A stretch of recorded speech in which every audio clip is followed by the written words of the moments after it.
Pensionerlar, bu qog'ozga imzo chekmang. Men bugun sizga juda muhim ogohlantirish bermoqchiman. Pensiya, nafaqa, uy-joy, bank kartasi yoki qarindoshlar bilan bog'liq oddiy ko'ringan bitta ariza keyin katta muammoga aylanishi mumkin. Bu ma'lumot faqat bugungi pensionerlar uchun emas, ota-onasi, bobosi, buyisi pensiya olayotgan har bir oila uchun kerak. Chunki ko'p holatda odam aldanganini darrov bilmaydi. 1-2 oy o'tib pensiyasi kamayganda. Kartasidan pul yechilganda, uy hujjatida o'zgarish bo'lganda yoki bankdan qarz talabnomasi kelganda biladi. Shuning uchun hozir videoni oxirigacha ko'ring, kanalga obuna bo'ling va like bosib qo'ying. Chunki bunday ogohlantirishlar ko'plab oilalarni katta xatodan saqlab qoladi. Oldin ko'p ishlar oddiyroq edi. Pensioner pensiyasini pochta orqali olardi, mahalla pensiya jamg'armasi bank yoki notariusga kamroq borardi. Hujjatlar ham ko'p hollarda qog'oz shaklida yuritilar.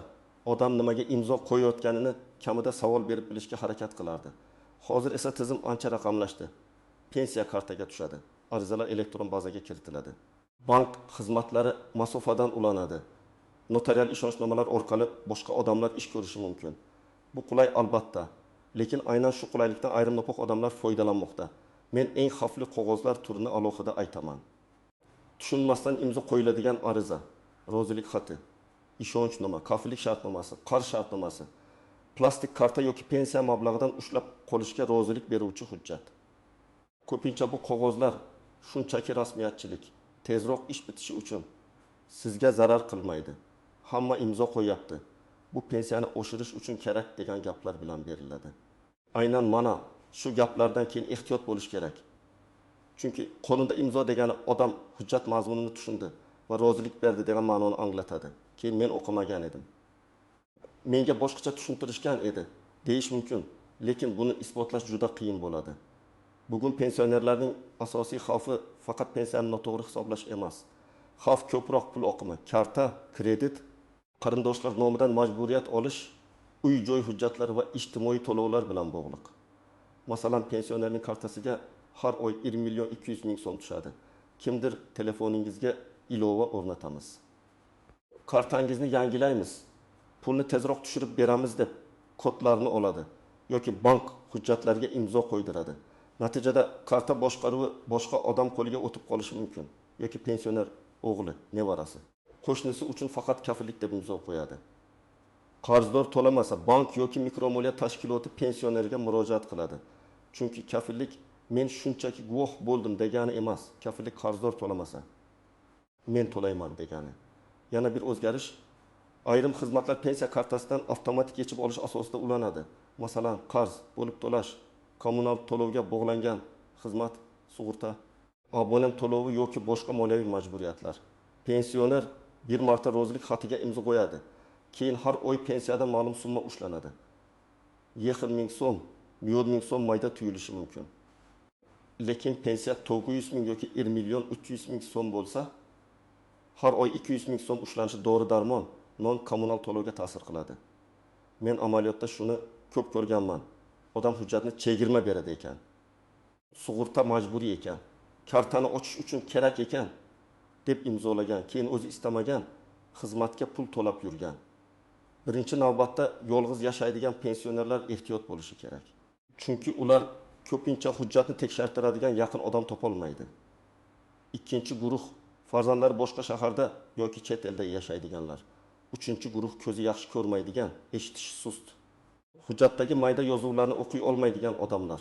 To'rtinchi guruh pensiya kartasini boshqa odamga berib qo'yganlar.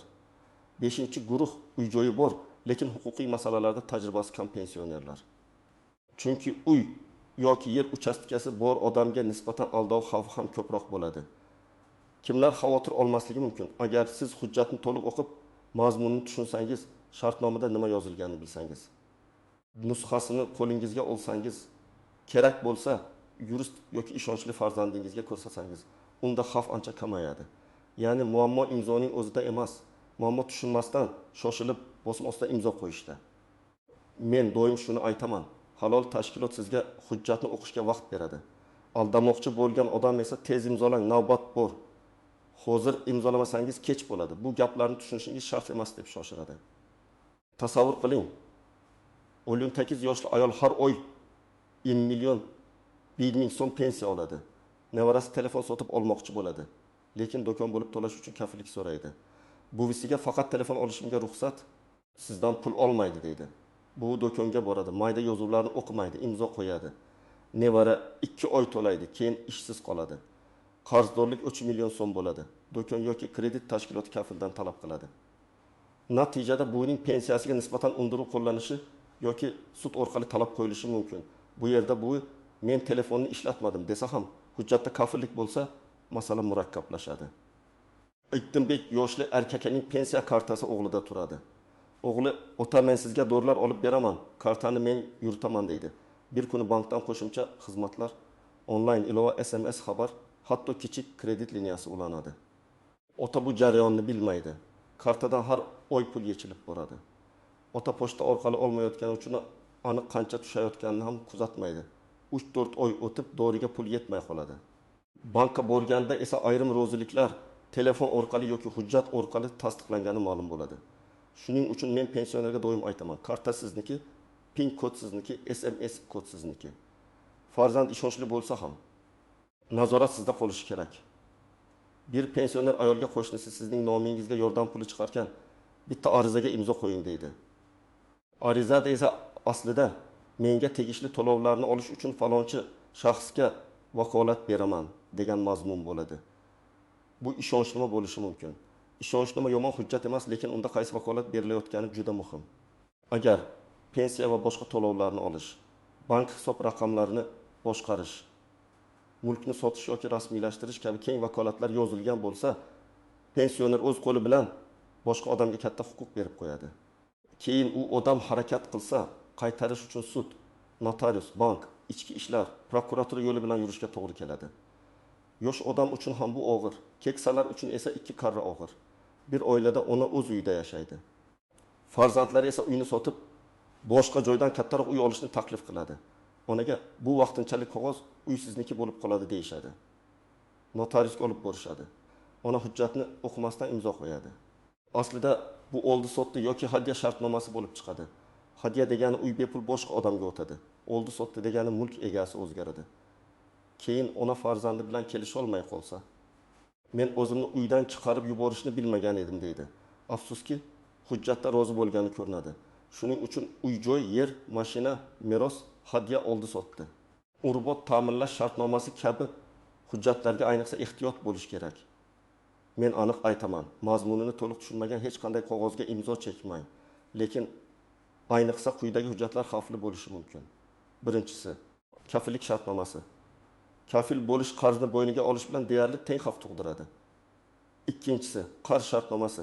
Agar siz pul olmagan bo'lsangiz ham hujjatda oldim deb yozilgan bo'lsa, keyin isbotlash qiyin. Uchinchisi, keng vakolatli ishonchnoma. Barcha ishlarimni yuritishga vakolat beraman degan umumiy jumla juda xavfli.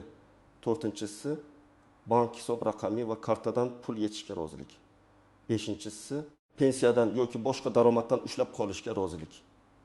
Oltinchisi, hadya, oldi sotdi, garov, ipoteka va mulk huquqini o'zgartiradigan shartnomalar. Yana bir qog'oz bor. Davoim yo'q, pulni oldim, qarzim yo'q. Roziman degan tilxatlar.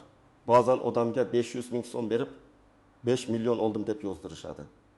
Ba'zan bu faqat ichki hisob uchun deyishadi, ammo tilxat ham hujjat. Undagi sana summa, ism, familiya. Imzo keyin dalil sifatida ishlatilishi mumkin. Pensioner men yozuvni tushunmaganman desa, buning uchun ekspertiza, guvoh, yozishmalar kerak bo'ladi. Shuning uchun tilxatni ham oddiy qog'oz deb o'ylamang. Albatta, har bir imzo yomon emas. Pensiya tayinlash, qayta hisoblash, bank kartasini olish, ijtimoiy yordam so'rash, kommunal imtiyozlardan foydalanish uchun arizalar kerak bo'ladi. Lekin farq shundaki, davlat organi yoki rasmiy tashkilotda ariza mazmuni aniq bo'ladi. Sizga nusxa berilishi mumkin. Xodim o'zini tanishtiradi, hujjatda tashkilot nomi, sana kirim raqami bo'ladi. Shunga qaramay, men hatto rasmiy joyda ham hujjatni o'qib, savol berishni maslahat beraman. Men nimaga rozilik beryapman? Bu hujjatdan keyin pensiyam kamaymaydimi? Bu vakolat qancha muddatga berilyapti? Mening nomimdan qarz olish mumkin bo'ladimi? Bu hujjat uyimga ta'sir qilmaydimi? deb so'rash uyat emas. Nozik nuqta shuki, ayrim hujjatlar katta xavfni mayda jumla ichiga yashiradi. Masalan, bir sahifada ariza yozilgan bo'ladi. Pastida esa shaxsiy ma'lumotlarimdan foydalanishga, bank hisob raqamimdan to'lovlar yechilishiga, uchinchi shaxslarga ma'lumot berilishiga roziman degan jumla to'radi. Odam yuqoridagi katta yozuvni o'qiydi. Pastdagi mayda yozuvni o'qimaydi. Keyin aynan pastdagi jumla muammo keltiradi. Shuning uchun hujjatning faqat sarlavhasini emas, oxirigacha o'qing. Mayda yozuv bo'lsa, ko'zoynak taqing, kattalashtirib berishlarini so'rang. Yoki telefoningizda rasmga olib kattalashtiring. Yana bir muhim masala, barmoq izi yoki elektron tasdiq ham imzo o'rnida ishlashi mumkin. Ba'zi joylarda SMS kod keladi. SMS kod bu ham rozilik. Kod ayting. Men sizga yordam beraman degan odamga hech qachon kod aytmang. Bank xodimi ham, davlat xodimi ham odatda sizdan telefoningizga kelgan maxfiy kodni so'ramasligi kerak. Agar kimdir kod so'rasa, bu ogohlantiruvchi belgi. Pensiya kartangizga ulangan telefon raqami o'zgarsa, pulingiz ham xavf ostida qolishi mumkin. Imzo qo'yishdan oldin har doim 3 ta savol bering. Birinchi savol, bu hujjat nima uchun kerak? Ikkinchi savol, men imzo qo'ysam qanday majburiyat olaman? Uchinchi savol, imzo qo'ymasam nima bo'ladi? Agar odam aniq javob bera olmasa, shunchaki kerak, hamma qo'yadi, savol bermang desa, hujjatga imzo qo'ymang. Siz men o'qib chiqib, keyin javob beraman deyishga to'liq haqlisiz. Hech kim sizni shu zahoti imzo qo'yishga majbur qila olmaydi. Hujjatning nusxasini oling. Agar sizdan imzo so'rashsa, menga bitta nusxa bering yoki rasmga olib olay deng. Halol ishda bundan qo'rqishmaydi. Agar rasmga olish mumkin emas, nusxa berilmaydi. Bu ichki hujjat desa, nega sizning imzoingiz kerakligini so'rang. O'zingiz imzo qo'ygan hujjatning nusxasi sizda bo'lmasa, keyin nimaga imzo qo'yganingizni bilmay qolishingiz mumkin. Ayniqsa bank, kredit, ishonchnoma, oldi-sotdi, hadya, kafillik bo'yicha nusxa olish shart.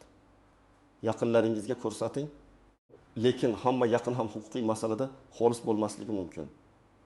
Agar hujjat farzandingiz, nevarangiz yoki qarindoshingiz manfaatiga tuzilayotgan bo'lsa, uni faqat o'sha odamning gapiga ishonib imzolamang. Boshqa mustaqil odamga ko'rsating. Mahalladagi huquqiy maslahatchi, notarius, advokat, bankning rasmiy xodimi, pensiya bo'limi mutaxassisi yoki ishonchli tanishingiz. Agar hujjat uy-joyga tegishli bo'lsa, bitta maslahat uchun pul to'lash ham keyingi katta yo'qotishning oldini oladi. Agar sizga ishonchnoma kerak bo'lsa, uni tor doirada yozdiring. Masalan, faqat falon sanada falon idoradan ma'lumotnoma olish uchun yoki faqat pensiya bo'limiga ariza topshirish uchun deb aniq yozilsin. Barcha mol mulkimni boshqarish, barcha bank amaliyotlarini bajarish, sotish, hadya qilish, garovga qo'yish huquqi bilan kabi keng vakolatlarni faqat juda katta ishonch bo'lsa ham yurist bilan maslahatlashib bering. Ishonchnoma muddati ham aniq bo'lsin. 3 yil kerak bo'lmasa, 3 yil bermang. 1 oy yetarli bo'lsa, 1 oyga bering. Bank kartangizni o'zingiz nazorat qiling. PIN kodni hech kimga aytmang, SMS kodni hech kimga aytmang. Kartani farzandingiz ishlatsa ham har oy tushgan pensiya va yechilgan pullarni tekshiring. Bankdan ko'chirma so'rang. Agar siz smartfon ishlatmasangiz, bank filialiga borib, oxirgi 3 oy uchun hisob ko'chirmasini oling. U yerda qachon qancha pul tushgani, qachon qancha yechilgani ko'rinadi. Noma'lum yechimlar bo'lsa, darhol bankka yozma ariza bering. Og'zaki aytdim, yetarli emas, arizangiz kirim raqami bilan qabul qilingan bo'lsin.